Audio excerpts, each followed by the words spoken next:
नमस्कार दोस्तों, मैं कौल भास्कर अपने इस तंत्र यूट्यूब चैनल में आपका स्वागत करता हूं।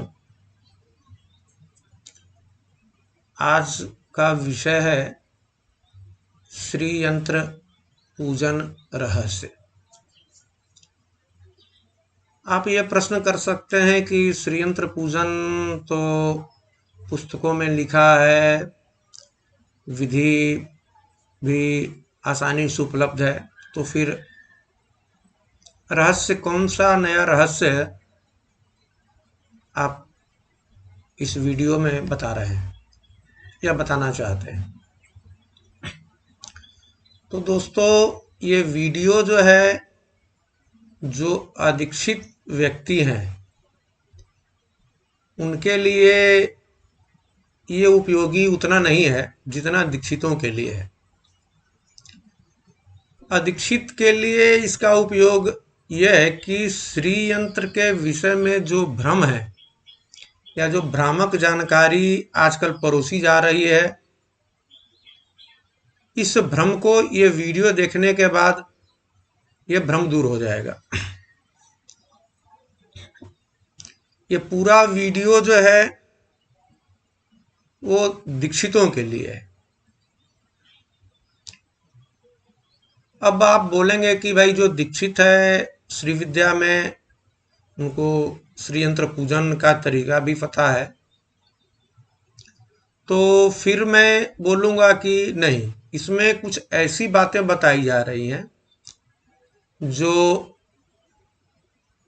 बहुतायत लोगों को, आप कहें तो इसका प्रतिशत 90% से ज़्यादा है, वो उनको पता नहीं है और इस वजह से उनको श्री यंत्र पूजन का यथेष्ट जो फल मिलना चाहिए वो मिल नहीं पाता है। इसके पहले कि मैं आगे बढ़ूं, मैं आपसे एक अनुरोध करना चाहता हूं कि कृपया इस चैनल को सब्सक्राइब कर दें और लाइक कर दें और नोटिफिकेशन बेल को भी क्लिक कर दें, ताकि भविष्य में जब कोई नया वीडियो मैं अपलोड करूं तो इसकी सूचना आपको तुरंत मिल जाए। मैं जो इस वीडियो में जो मैं बातें बोल रहा हूं वो आपको एकदम नहीं लगेंगी। सिर्फ एक ही अनुरोध है कि वीडियो को शुरू से अंत तक आप जरूर देखें। यदि बीच में आप इसको स्किप किया तो इस वीडियो का कोई लाभ आप उठा नहीं पाएंगे। यह मेरा सौभाग्य रहा कि ऐसे गुरु मुझे मिले जो अगर किसी को मिल जाए तो उनके लिए सौभाग्य की बात ही होगी। वो साक्षात शिव के स्वरूप थे। मेरे कौलावधूत गुरु श्री कुलभूषणानंद जी ने जो ज्ञान मुझे दिया या जो रहस्य मुझे बताया, वही मैं आपके सामने रख रहा हूं। तो पहले मैं आता हूं श्री यंत्र पे। श्री यंत्र क्या है?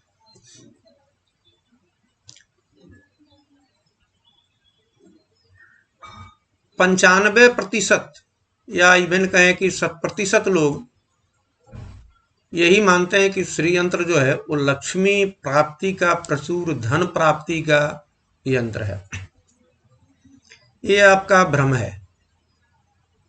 लक्ष्मी के लिए 10 महाविद्याओं में एक महाविद्या भगवती कमला है, जो धन प्राप्ति, लक्ष्मी प्राप्ति के लिए ही बनी है। श्री यंत्र धन प्राप्ति, खाली धन प्राप्ति के लिए नहीं बना है।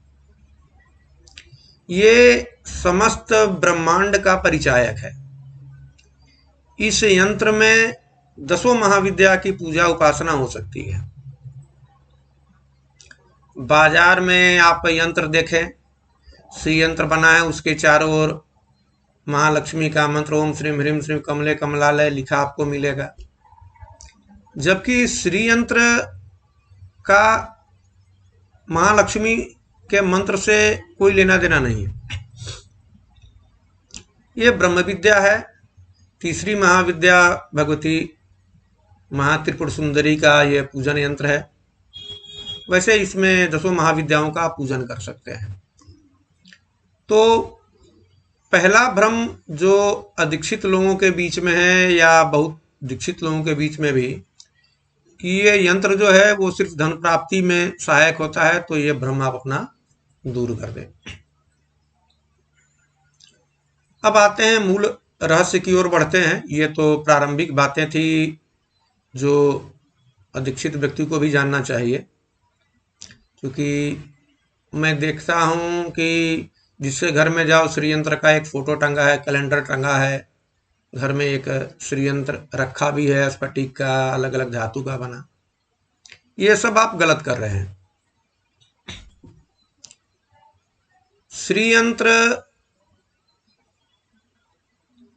पूजन के रहस्य की ओर मैं बढ़ रहा हूं, अब ध्यान से थोड़ा सुनिएगा। श्री यंत्र के 3 संप्रदाय हैं इस धरती पे, दक्षिणामूर्ति, आनंद भैरव और हयग्रीव। तीनों संप्रदाय में यंत्र के जो स्वरूप हैं और पूजन का जो तरीका है उसमें भिन्नता है।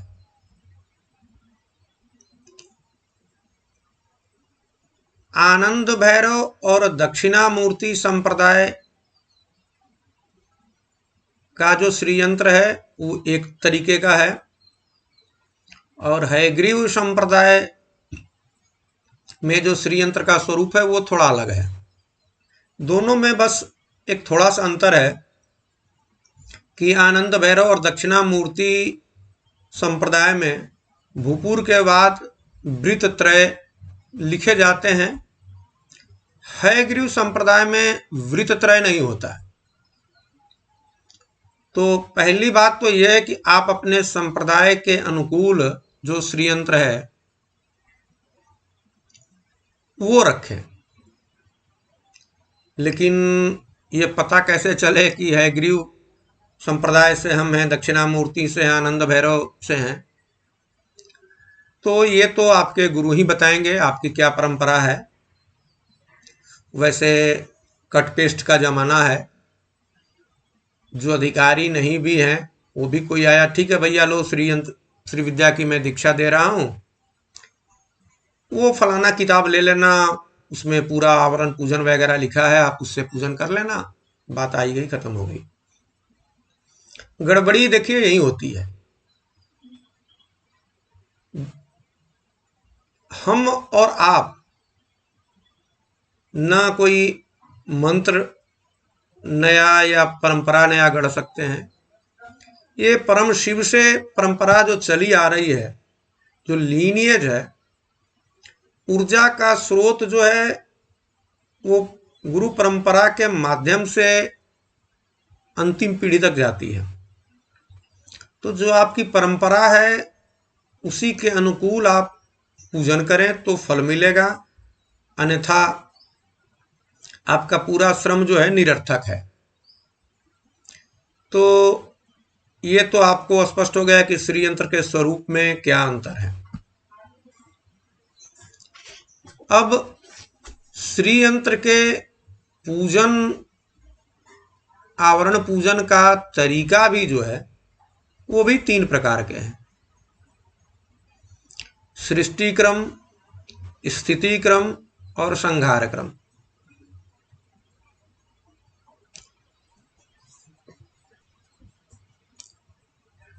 अब ये तीनों किसके किसके लिए है ये मैं थोड़ा स्पष्ट कर दूं।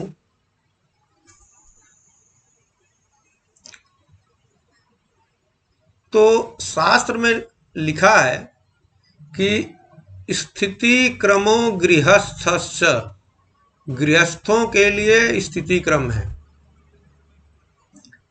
संघारो वनिनो यति, जो वानप्रस्थी हैं या यति हैं उनके लिए संघार क्रम है। सन्यासियों के लिए समझ लीजिए आप संघार क्रम है। और ब्रह्मचारियों के लिए सृष्टि क्रम है।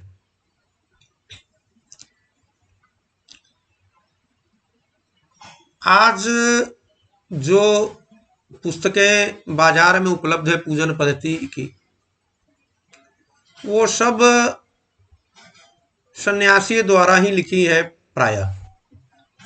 मुझे तो किसी गृहस्थ द्वारा लिखी पुस्तक नजर नहीं आई, एक दो अपवाद छोड़ के। तो संघार क्रम का जो पूजन है उसके करने से आपका बाहर का जितना प्रपंच, जितना माया, जितना वैभव, जितना सुख है वो सब समाप्त होते चला जाएगा और भगवती से एकाकार या मोक्ष जो कहें, भगवती में विलीन होने के लिए वो संघार क्रम है। बीच में मैं एक छोटी सी घटना का उल्लेख करना चाहूंगा, जिससे आपको इस पूजन पद्धति के भेद का क्या महत्व है ये पता चल जाएगा। एक मेरे फेसबुक पे एक मित्र हैं, वो सन्यासी हैं। उन्होंने एक बार मुझे फोन करके पूछा कि आप सृष्टि क्रम से पूजन करते हैं क्या? मैं बोला कि भाई आप ये क्यों पूछ रहे हैं? तो उन्होंने एक घटना सुनाई कि वो एक बार द्वारिका गए। वहां उनके कुछ गुरु भाई लोग रहते थे जो मंदिर के पुजारी वर्ग से जुड़े थे या पुजारी वर्ग के ही सदस्य थे। उन लोगों के पास, उनके पास जब गए और श्री यंत्र की बात की तो वो लोग एकदम ऐसे चिढ़े, ऐसे बिद के कि इनको आश्चर्य हुआ। ये पूछे कि भाई आप ऐसा क्यों कह रहे हैं? वो बोले कि मैंने दीक्षा ली, जो भी मेरे पास कुछ था वो सब समाप्त हो गया, मैं दीनहीन अवस्था में आ गया। तो मैं ये पूरी बात सुना, मैं उनसे बोला कि भाई ठीक है, ये कथा जो आप सुना रहे हैं मुझे, इसका क्या लाभ? बोले कि नहीं, सो मैंने ये अनुभव किया कि मेरे गुरुजी ने, वो सन्यासी थे, उन्होंने उनको संघार क्रम का पूजन बता दिया जो वो पूजन करते थे। और वो संघार क्रम के पूजन का ही ये फल है कि बाकी उनके इधर इधर का प्रपंच, वैभव, भोग जो है वो सब समाप्त हो गया। वो तो मोक्ष परक उसका परिणाम है, वो भगवती से एकाकार होने वाली बात है। सो मैं चाह रहा हूं कि अब मैं अपने जो शिष्यों को दूं वो सृष्टि क्रम का पूजन विधि में उनको बताऊं। तो इस छोटी सी घटना का उल्लेख मैंने इसलिए किया कि पूजन का जो क्रम है, सृष्टि, स्थिति, संहार, इनके अलग अलग परिणाम निकलते हैं। तो अगर आप गलत कर रहे हैं, कॉपी पेस्ट वाली बाजार से किताब ले आए, देखा आवरण पूजन शुरू कर दिया, तो परिणाम भी वही मिलेगा जो सन्यासियों का जो अभीष्ट है कि भगवती से एकाकार होइए। फिर अगर आप चिल्लाते हैं कि भाई मैं तो दीनहीन अवस्था में आ गया, मेरे पास कुछ नहीं रहा, ये वो, तो फिर आपका रोना व्यर्थ है। तो मेरा निवेदन यह है कि आप जो कर रहे हैं उसको, उसके क्या परिणाम होंगे इसका भली भांति विचार आप कर लीजिए। लेकिन ये होता नहीं है, और ये आपका दोष नहीं है। जब तक एक योग्य गुरु नहीं मिलेंगे तब तक ये बारीकियां, ये रहस्य, इनसे आप अवगत नहीं हो पाएंगे। वो कान फूकने वाले गुरु आजकल जो मिल रहे हैं शिविर लगा के एक अखबार में 500 1000 लोगों को दीक्षा दे रहे हैं, जो आ रहा है सबको भैया श्री विद्या की दीक्षा दो। जबकि शास्त्र इस चीज की मनाही करता है। हर व्यक्ति के लिए हर महाविद्या उपयोगी नहीं है। तंत्रों में इनके विचार, मंत्रों के विचार, हरि शत्रु मित्र आदि कुलाकुल चक्र, इनसे मंत्रों के विचार होते हैं। और गुरु अपने गुरुमंडल की प्रेरणा से ही शिष्य को उपदेश देता है। ऐसा नहीं कि भाई जो आओ भाई श्री विद्या दे रहे हैं, भाई अरे वो गुरुजी हैं, वो तो श्री विद्या ने उन्होंने मेरे को उपदेश दिया। तो वाहवाही के लिए जो गुरु सबको भेड़ चाल में श्री विद्या बांटे जा रहे हैं, तो वैसे लोगों से इन रहस्यों को जानने की अपेक्षा आप नहीं कर सकते। तो कोई भी साधना हो, मेरा ये कहना है कि समय जो लगे आप एक योग्य गुरु का चुनाव करें। जो आपके, जिनको आप गुरु बनाना चाह रहे हैं, उनकी परंपरा क्या है, उनका आचरण क्या है, उनको शास्त्र की जानकारी है या नहीं, इन सब बातों का विचार पूर्व में ही कर लें। तो अब मैं आ रहा हूं ये सृष्टि स्थिति संहार के विषय में। तो मैं एक चीज कहना भूल गया, पहले वाले पार्ट के साथ ही मुझे बताना चाहिए था कि मैंने आपको बताया कि हैग्रीव परंपरा में वृत्तत्रय नहीं होते, दक्षिणामूर्ति और आनंद भैरव में वृत्तत्रय होते हैं। और फिर इन दोनों में अंतर यह है कि दक्षिणामूर्ति क्रम में वृत्तत्रय का पूजन भी होता है और आनंद भैरव में वृत्तत्रय का पूजन नहीं होता है। तो अगर वृत्तत्रय को भी एक आवरण माने तो दक्षिणामूर्ति परंपरा में 10 आवरण हो जाते हैं और आनंद भैरव में 9, क्योंकि उनमें वृत्तत्रय का पूजन नहीं होता, सिर्फ उल्लिखित रहता है यंत्र में। तो अब मैं आ रहा हूं सृष्टि स्थिति संहार के विषय में। तो सृष्टि और संहार, इन दोनों से प्रतीत आप हो लें। अगर आप गृहस्थ जीवन में है, आपको सांसारिक सुख वैभव भी चाहिए, तो मेरा ये निवेदन है कि आप सृष्टि क्रम से पूजन करके देखें। तो संहार क्रम का जो पूजन है वो भूपुर से बिंदु की ओर है। मतलब प्रथम आवरण जो है वो भूपुर होगा और अंतिम आवरण जो नवम या दसम आवरण जो वो बिंदु होगा। सृष्टि क्रम का जो पूजन है वो बिंदु से भूपुर की ओर होगा। अगर आप बिंदु और भूपुर के आवरण देवताओं पर ध्यान दें तो बिंदु है वो भगवती, आपकी जो इष्ट हैं, महाकामेश्वरांक स्थिता भगवती महाकामेश्वरी, वो है। तो अगर संहार क्रम में आप पूजन कर रहे हैं तो आपका अंत जो है वो बिंदु पे हो रहा है। मतलब आपका जो अचीवमेंट होगा वो बिंदु भगवती से एकाकार। लेकिन अगर आप सृष्टि क्रम से पूजन कर रहे हैं तो ये बिंदु से भूपुर की ओर है, भूपुर में ही अष्ट सिद्धियां वगैरह हैं। तो यहां है कि आपको सुख वैभव की भी प्राप्ति होगी। तो उम्मीद है कि ये दक्षिणामूर्ति, आनंद भैरव, हैग्रीव परंपरा के यंत्रों में जो भेद है ये भी आपको समझ में आ गया होगा। और सृष्टि स्थिति संहार क्रम के पूजन करने से क्या परिणाम में भिन्नता होती है, इससे भी परिचित हो गए होंगे। तो अब सृष्टि क्रम का विस्तृत पूजन, संहार क्रम का विस्तृत पूजन या स्थिति क्रम का पूजन का जो विधिवत तरीका है, ये तो गुरुमुख से ही जाना जा सकता है।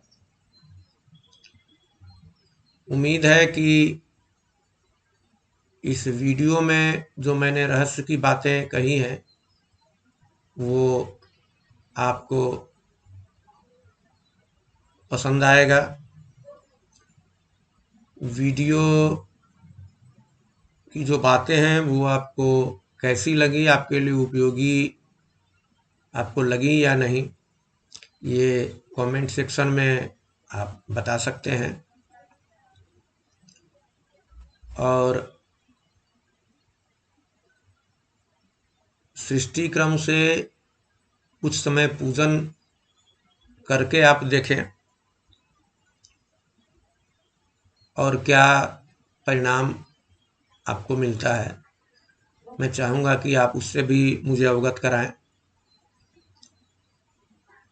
तो चलिए अब दूसरे वीडियो में मिलेंगे। और अंत में फिर मैं एक अनुरोध करना चाहूँगा कि मेरे इस चैनल को सब्सक्राइब कर दें, वीडियो लाइक कर दें और नोटिफिकेशन बेल को क्लिक कर दें, ताकि भविष्य में जब भी मैं कोई नया वीडियो डालूं तो आपको उसकी सूचना मिल जाए। तो चलिए, नमस्कार।